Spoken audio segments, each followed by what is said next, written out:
my name is Sadie and I work for the Department of Residence here at Iowa State.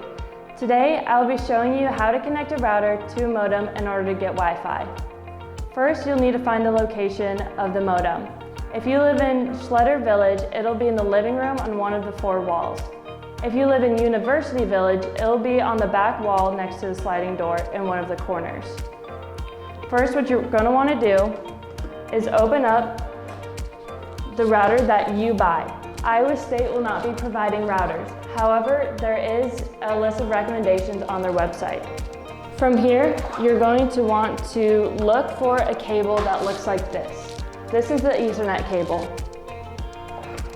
You will then hold down this lower half right here. Plug one end of the Ethernet cable into the middle port. Make sure to not touch these 2 cords on the side.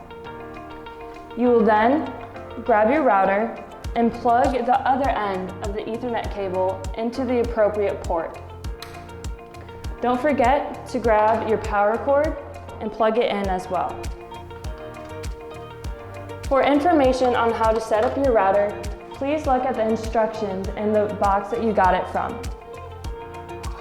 You should wait a few minutes for this data light to turn on. Once it does, that's how you know they are connected. From there, you can take this white bottom and put it back on top.